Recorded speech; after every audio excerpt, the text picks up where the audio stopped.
SER Podcast.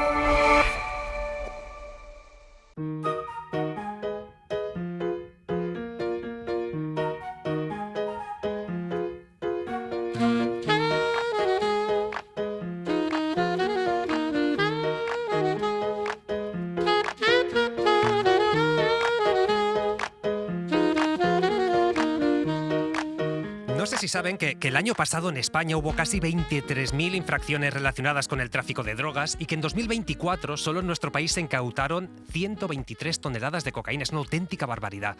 Hoy queremos hablar de eso, del narcotráfico, que es un negocio muy rentable para algunos, pero que es nefasto para la población y que tiene consecuencias más allá de la salud, porque la industria de la droga provoca muchas cosas. Provoca inseguridad, provoca ajustes de cuentas, cambia incluso las economías de determinados municipios, consume recursos como el agua, la electricidad, genera corrupción. Es imposible dibujar un mapa completo de todas las consecuencias que se esconden detrás de estas estadísticas, pero hoy, en este Coordenada 25, sí que queremos elaborar una radiografía para saber en qué punto está nuestro país respecto al narcotráfico, y para ello nos acompaña alguien que sabe muchísimo de todo esto. Es el comisario principal y jefe de la UDICO, de la Unidad de Droga y Crimen Organizado de la Policía Nacional, Antonio Martínez Duarte. ¿Qué tal? Buenas noches. ¿Qué tal? Buenas noches. Lo primero, no sé hasta qué punto el narcotráfico es un problema en España. Bueno, yo pienso que sí, que el narcotráfico es un problema no solamente en España, es un problema a nivel global, es un problema al que el resto de países de la Unión Europea le está dando mucha importancia, como en España. Es un problema que nos estamos tomando muy en serio desde hace muchos años.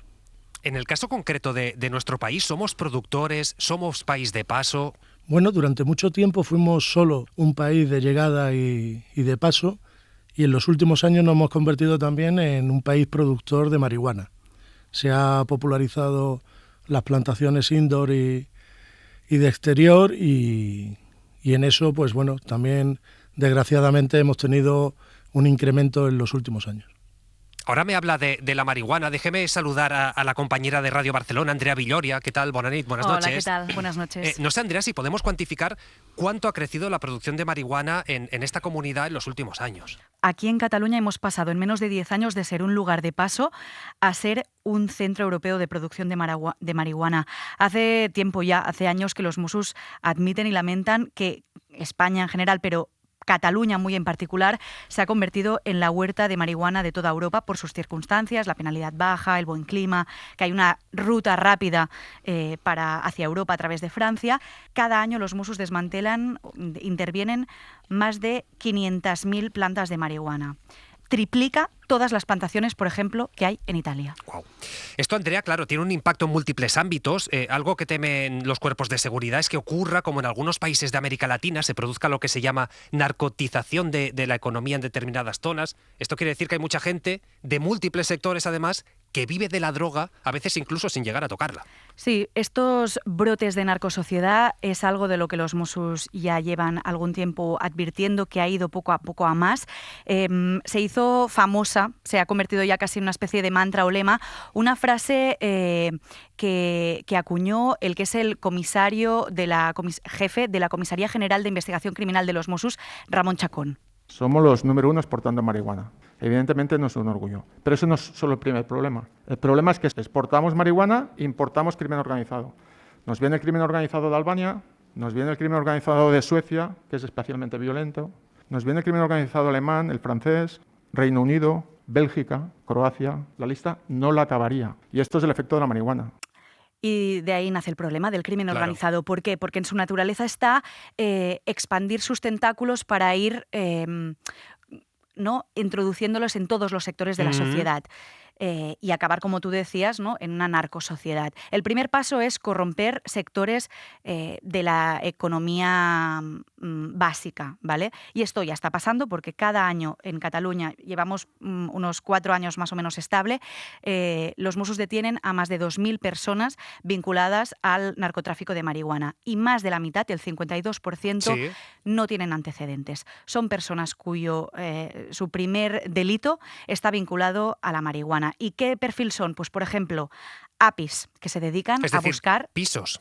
por supuesto, que se dedican a buscar pisos, chalets, por ejemplo, naves también industriales, donde montar esas plantaciones indoor. Vale. Inicialmente se instalaban mucho en naves industriales, lo que pasa es que eso ha ido en los últimos años cambiando, según nos explican fuentes de la Unidad de Crimen Organizado de los Mossos d'Esquadra, porque, claro, si tú tienes una plantación de 5.000 plantas, por ejemplo, en una nave industrial, y te detectan, sea la policía o sea otra mafia, ¿no? Sí. Y te hace un vuelco y se lleva la plantación, tú te quedas sin nada. Para ellos es mucho más útil y rendible tener 10 chalets, por ejemplo, donde tienen en cada una pues 500 o 1.000 No poner plantas. todos los huevos en una cesta. Eso es. Entonces, por ejemplo, esos APIs que buscan las casas, luego electricistas, ingenieros que montan instalaciones cada vez más complejas para tener funcionando al máximo rendimiento esas plantaciones, jardineros, es decir, una persona que está sencillamente viviendo allí y vigilando la plantación.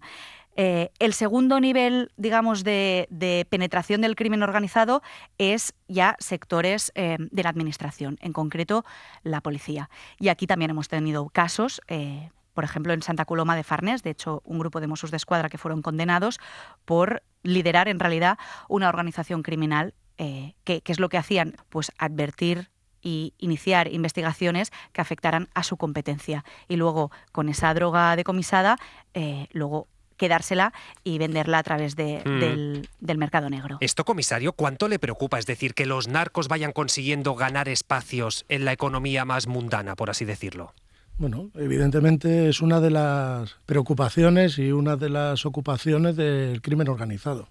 El crimen organizado utiliza principalmente el tráfico de droga como forma de obtener beneficios rápidos y luego una de sus misiones principales es ocupar territorios, es ocupar sitios por donde entre ese estupefaciente o donde se cultive la marihuana y a partir de ahí ir haciéndose con el tema empresarial, ir haciéndose con una red amplia que le permita no solamente obtener beneficios rápidos del crimen organizado o de su actividad ilícita, sino luego consolidarse, introducir estos beneficios en el mercado legal, en el circuito legal de patrimonial o de los bancos y a partir de ahí aparentar ser dignos empresarios y beneficiarse del trabajo ilícito.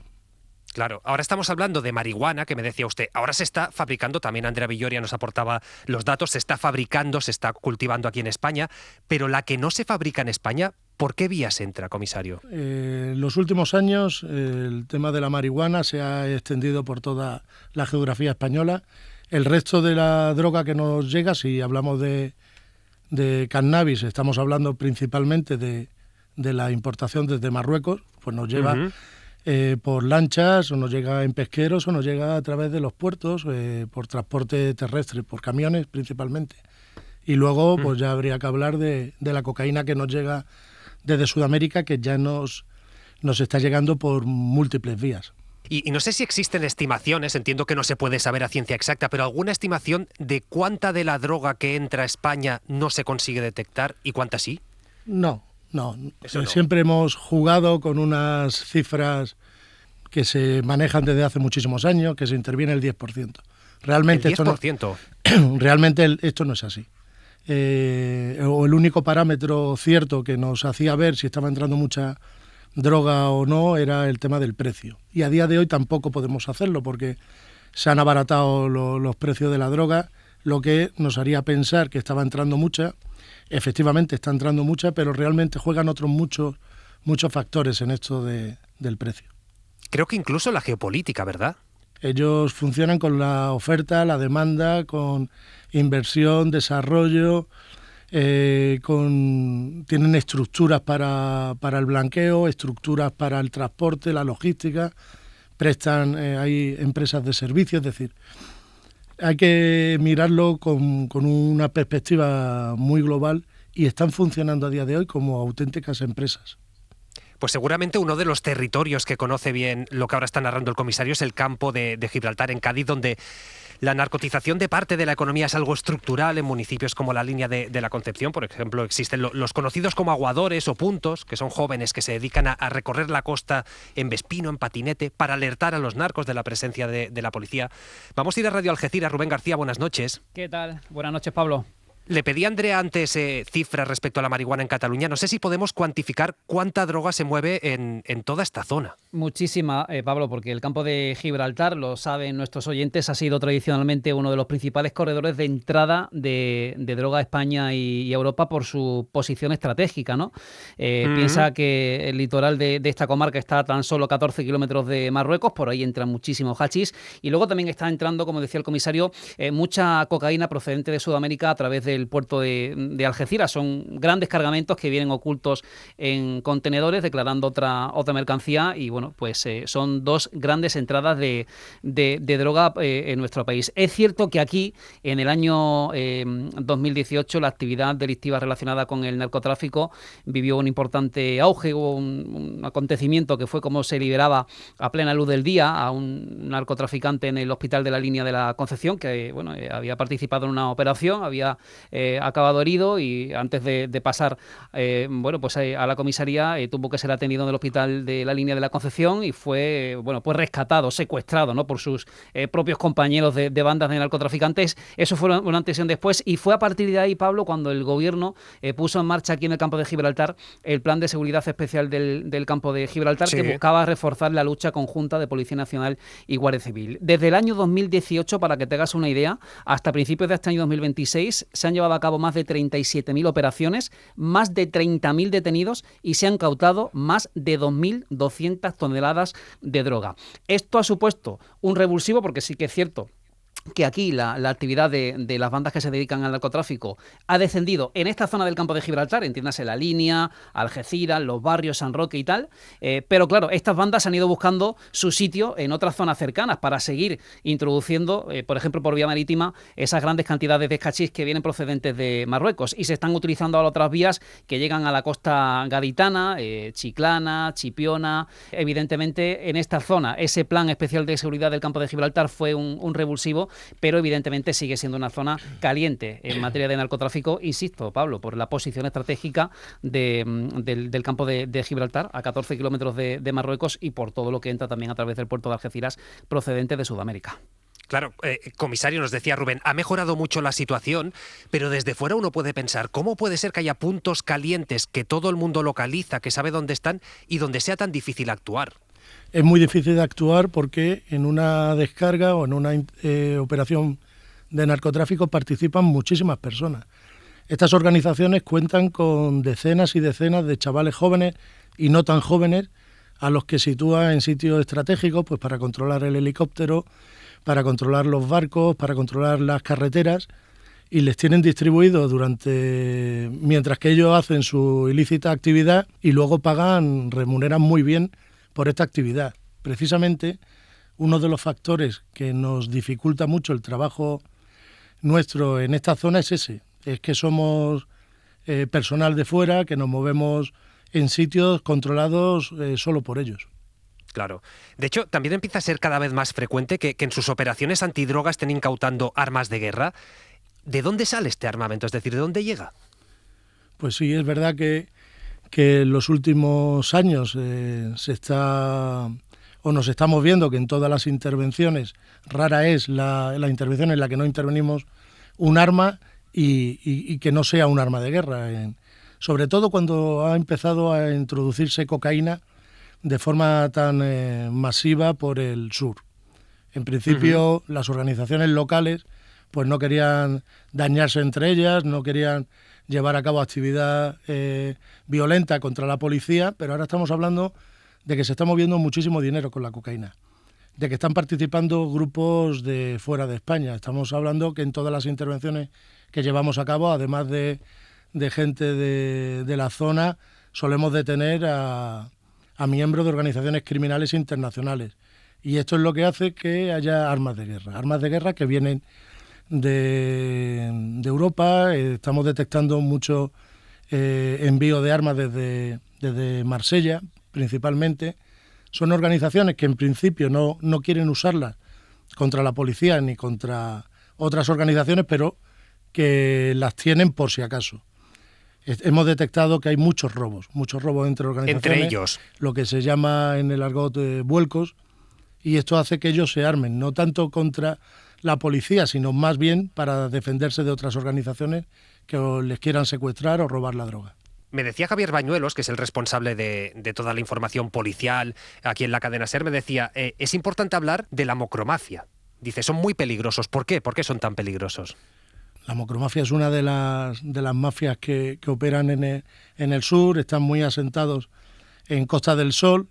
Realmente no hay un líder claro de la mocromafia. Uno de sus mayores líderes está a día de hoy en prisión en Holanda. Es una organización que se ha ido creciendo, ha ido haciendo mucho dinero primero con el tráfico de hachís y finalmente con el tráfico de cocaína. Y son muy violentos porque defienden mucho su territorio, porque traen a España guerras que han mantenido durante muchos años en Holanda. Esas guerras las han trasladado a nuestro territorio y ha habido años en los que sí ha habido algún ajuste de cuenta, principalmente en España y en Costa del Sol o en estos sitios que hablamos tan calientes. A mí me gustaría no ser tan pesimista. Está habiendo mucha presión policial y eso hace que los grupos criminales nos vean como un país incómodo para trabajar. ¿Y cuánto tiempo de preparación requiere y cuántos agentes una operación antidroga, una gran redada, de estas que después salen en los medios? En el tráfico de drogas solemos empezar a investigar antes de que se cometa el delito. Solemos empezar a investigar pues cuando desplazan una lancha a una nave, pues a partir de ahí ya empezamos a investigar a la organización. Son investigaciones complejas. Recientemente hemos hecho una en la que ha participado Galicia, Ceuta, Algeciras, Málaga, en la que se ha intervenido muchísimo hachís y hemos detenido a 20 personas relacionadas con esta operación. ¿Usted duerme bien antes de una operación de este tipo? Bueno, yo generalmente no duermo. ¿Se acostumbra uno? No duermo bien casi nunca. Vaya. Pero sí, realmente a día de hoy los operativos que llevamos a cabo están formados por gente muy preparada, gente muy concienciada, gente que cree en lo que hace. Y entonces mi mayor preocupación es que no haya incidentes armados, que la gente nuestra, los policías que forman parte de los dispositivos, no sufran ningún accidente o no haya ningún disparo contra ellos. Eso es la mayor preocupación, porque el resto yo sé que se ha hecho bien, sé que la investigación se ha llevado bien, siempre vamos de la mano de la Fiscalía y de jueces, y sé que el trabajo está bien hecho. Luego la explotación final, tenemos que evitar que haya daños para nuestro personal principalmente. Claro, ellos hacen un trabajo que es imprescindible, que tiene un riesgo enorme, que hay que agradecer obviamente. Después, comisario, hay la otra parte, la negra, que la citaba Villoria, que son esos agentes que se dejan corromper, esas manzanas podridas en el cuerpo. ¿Cuánto le preocupa esto a usted? Bueno, me preocupa muchísimo, pero también tengo que decir que una de las características del crimen organizado es la de corromper. Por eso me preocupa tanto que lleguen a asentarse en nuestro territorio, porque no solamente van a corromper a policías y guardias civiles, sino que van a corromper todo lo que esté en sus manos que sea corrompible. Es decir, ¿hay casos de policías y de guardias civiles corruptos? Sí, los hay, pero es una minoría en comparación con la cantidad de gente que está sacrificándose y está dando su día a día, su familia, su trabajo diario, por una idea que es que desde la lucha contra el narcotráfico ayudamos a la sociedad. La gente que forma parte de estas unidades cree que haciendo lo que hacemos estamos contribuyendo a una sociedad mejor, y yo creo en esto ciegamente. Para alguien convencido de la pulcritud de la mayoría de agentes, porque es así, hay que decirlo, es así, no sé cómo vivió la detención de Óscar Sánchez Gil, antiguo peso pesado de la UDICO. Le encontraron más de 20 millones de euros en las paredes de su casa, otro más en su despacho, todo esto presuntamente procedente de narcos con los que colaboraba. Usted, cuando se enteró de esto, yo me imagino que para alguien que lo conoce, que trabaja con él, que confía en esa persona, debe ser complicado. Bueno, fue complicado antes de saber que era él el objetivo principal de nuestra investigación. Nosotros participamos en la investigación, nosotros somos quienes ponemos su nombre en el tablero, junto con la unidad de asuntos internos, y a partir de ahí ya pues se trató de una investigación.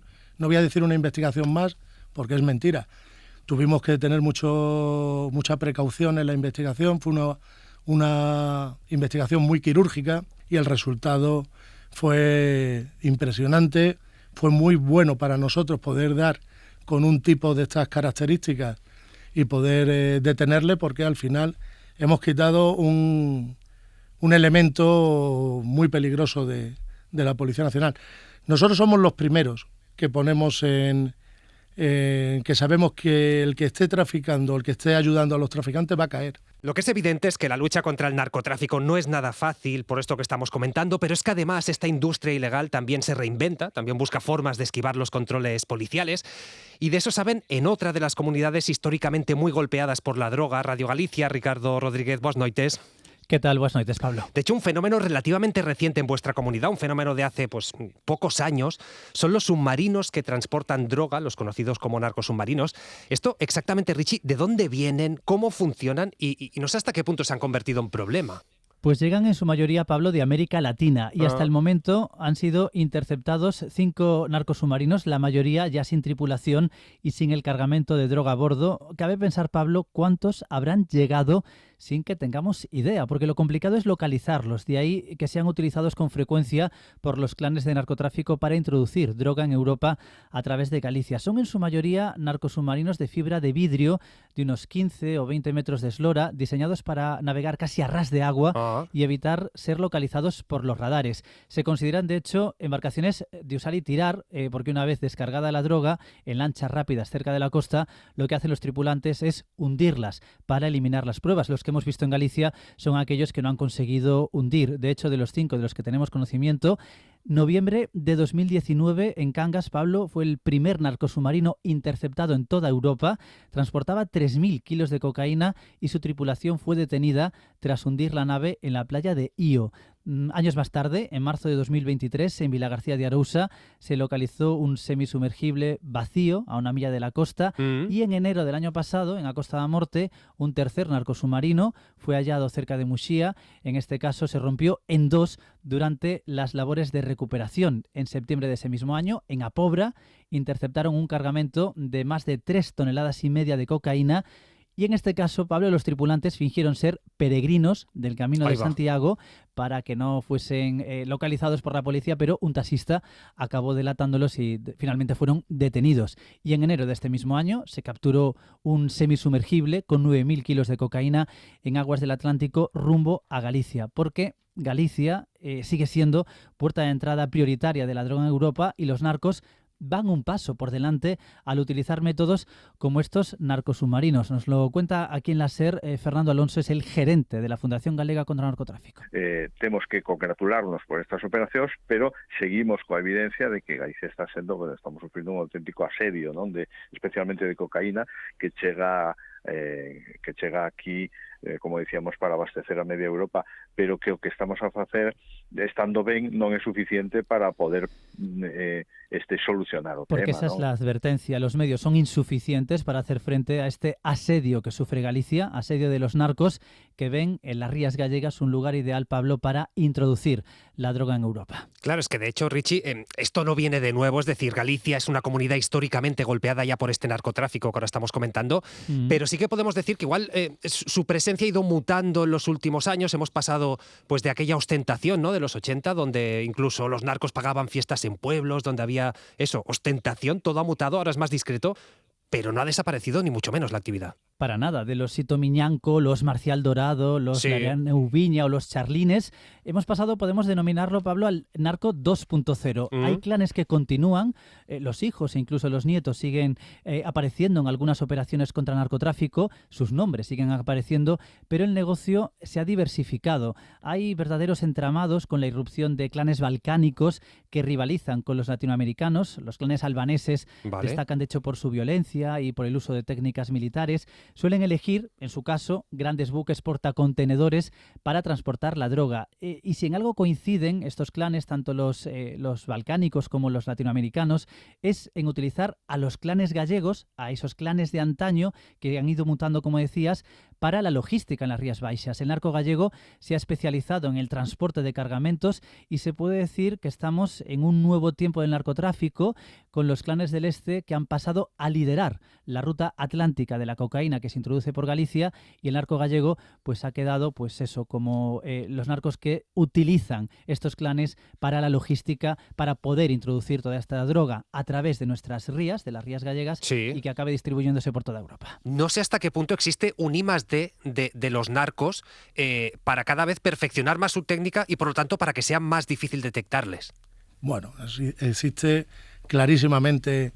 Han invertido siempre en los mejores ingenieros, ya lo hacían los contrabandistas de tabaco. Llevan a la selva colombiana o la selva de Brasil a especialistas para la fabricación de estos semisumergibles, y no solamente es en los métodos de transporte, que a día de hoy son muchísimos, sino en los sistemas de ocultación de la droga. Pueden traer un mercante con harina y dentro de la harina venir los kilos, pueden venir con ganado y debajo de las vacas o en el pasto de lo que comen las vacas venir oculta la droga. Saben que cuando la policía da con una ruta, da con un sistema de transporte o da con un sistema de ocultación, ellos tienen que cambiar, porque saben que nosotros ya les hemos fastidiado ese sistema en el que han invertido tanto dinero y les hemos roto su forma de traer la droga. Bueno, inmediatamente ponen en marcha un nuevo sistema. Y al revés, comisario, porque ahora estamos hablando de I+D del narco, pero no sé si ustedes están aprovechando, por ejemplo, la inteligencia artificial pues para poder monitorizar la conocida como dark web, ese internet oculto, para poder seguir conversaciones. ¿Están tirando de estas nuevas tecnologías de la inteligencia artificial? Sí, evidentemente. Nosotros intentamos estar al día, pero luchar contra estas organizaciones en ese punto es imposible. Estamos hablando de que ellos invierten muchísimo dinero, que pueden cambiar un sistema de un día para otro. Las últimas tecnologías en comunicación les benefician porque son ellos las que los ponen en marcha. Los sistemas que llevan los semisumergibles, los barcos, para atravesar el Atlántico, son sistemas de los más avanzados que existen. Ellos utilizan mucho la telefonía encriptada, los sistemas de ocultación. Ellos intentan ser invisibles. Otra de las cosas que hemos visto a lo largo de estos años es que ellos intentan controlarnos a nosotros. Es decir... ¿Ah, sí? ¿Espiarles? Sí, por supuesto. Nosotros, cuando llevamos a cabo una intervención, ahora mismo que estamos trabajando muchísimo en el sur, en la zona de Sevilla, Huelva o Cádiz, detectamos cómo estos grupos están haciendo seguimiento de nuestros vehículos, seguimiento de los helicópteros, seguimiento. Ellos utilizan inhibidores para determinada zona, ellos utilizan drones, ellos utilizan sistemas de interceptación de comunicaciones. Es decir, ellos están a la última, juegan con grandísimas inversiones. Ya no es un dinero solamente que se mueve aquí en España, sino que simultáneamente lo están moviendo en Dubái, en Holanda, en África, en Colombia, etcétera. Uh-huh. Hemos hablado de marihuana, de hachís, de cocaína, pero ¿y el fentanilo? Porque en Estados Unidos, por ejemplo, está haciendo estragos. En España siempre se ha dicho, aquí a priori es muy minoritario, muy residual. ¿Esto se mantiene o hay algún cambio de tendencia que hayan detectado? Bueno, a día de hoy no hemos detectado todavía el uso o el tráfico de fentanilo en nuestro país. Sí que estamos encima de este gravísimo problema y estamos muy encima con las autoridades americanas porque sabemos que el daño que puede llegar a provocar en nuestra sociedad si llegase a nuestras calles sería muy, muy grave. Es una droga que no se controla, es una droga que realmente no saben ni el tema de las dosis. 2 miligramos de esta sustancia puede matar y nuestra Brigada Central de Estupefacientes, que es la que sigue todos estos casos, está muy encima para que no llegue a nuestras calles. Hemos hecho recientemente una intervención, que es la primera intervención que se hace en Europa, de pastillas de heroína. Eso no se había hecho nunca. Y ¿Pastillas de heroína? Pastillas de heroína y en una ruta absolutamente novedosa, que era desde Colombia a España, en pastillas. 8 kilos de esta sustancia en comprimidos. Entiendo que la noticia que no le gustaría dar es que este tipo de droga nueva, esta heroína en pastillas, se instale realmente, que llegue el fentanilo, pero ¿y la que sí? ¿Hay alguna noticia que usted diga, me gustaría levantarme un día y como máximo responsable de la Policía Nacional de Lucha Antidroga, que a mí me gustaría dar? ¿Cuál sería esa noticia, comisario? Soy bastante consciente de que jamás vamos a acabar con el problema de del tráfico de drogas.